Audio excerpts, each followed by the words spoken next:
Am I the a-hole for potentially ruining my SIL wedding? Me, 28F, and my BF, 29M, have been together for almost 2 years now. We had our ups and downs, but to be honest, most of the downs have been provoked by his family. He's got two sisters and mother. His dad died 10 years ago, and before me, all three of them used him as a babysitter, ATM, driver, and so on. He's a very quiet and loving guy, and they took advantage of the fact that he had a lot of free time before me. Then he met me, and everything changed. They always act like they like me, but I always had my doubts about it, just couldn't prove it. His sisters, but especially the middle one, was always a saint for him, could not do anything wrong, and every time she would do something to make us argue, he had excuses for her. She used to send him messages when we're on a trip just to make him feel bad, like, Mom had to do this and this alone because you're absent, but he never thought that she could go and help her mother also. Older sister wanted to send us her kid to take care of when both her and their mother, who lives with him, by the way, went on a trip just so we couldn't have some time alone. I was evil for not wanting to take care of her kid while she's on a vacation. Mother also promised to him that she will go and live in the apartment if he gives his savings to his middle sister, so the sister can buy a bigger apartment, leaving the house for him, and when the time came for her to move and sign the house to him, I was evil to make a woman leave her house, and she never moved.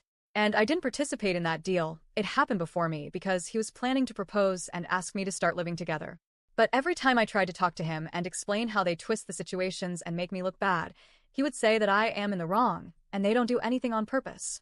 Long story short, I am trying my best to handle the situation, all because we literally have no other issues except for them not letting him get his own place, guilt-tripping him into thinking mother cannot live without him, and inventing problems for every solution. I suggested he works from that house since he works for home. He would see the mother almost every day. They made him think that their dad would be disappointed he left the home dad made for his kids, but they would never come and live there, so he must, and again, I am evil, etc. Now we come to the part one maybe did something very bad. I am not proud, but maybe I am not wrong. So here it is. His middle sister, 37F, was diagnosed with infertility 3 years ago.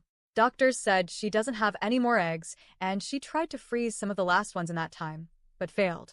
Chances are, she will never have kids, and the family keeps that a secret.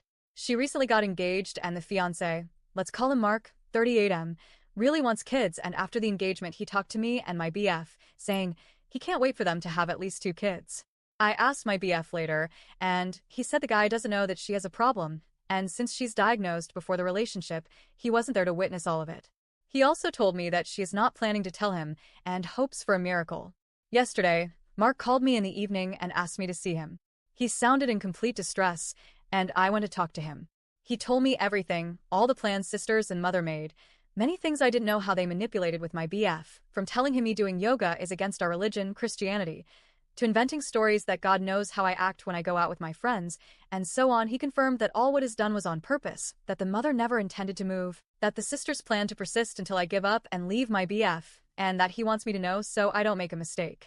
Then he told me he has seen an email from a clinic in his fiancée laptop and that she denies it, but they are trying for a baby for a year, and he has his doubts and begged me to tell him what I know. So, even though I never meddled into other people's relationships, at that moment I felt he deserves to know. He's not in his 20s, maybe he won't have time to find somebody new and try to have a family. So I told him everything I knew about her diagnosis, and then he cried and cried for an hour. He told me he doesn't think he can get married after a lie like that and thanked me, but I still feel like I did something unforgivable. He also told me he won't tell anyone I am the one who told him. My BF called me today to tell me the wedding might be off, and he's worried sick that his sister will stay alone. Am I indeed evil like they say? Mark also called me today, but I didn't pick up, no idea what to do.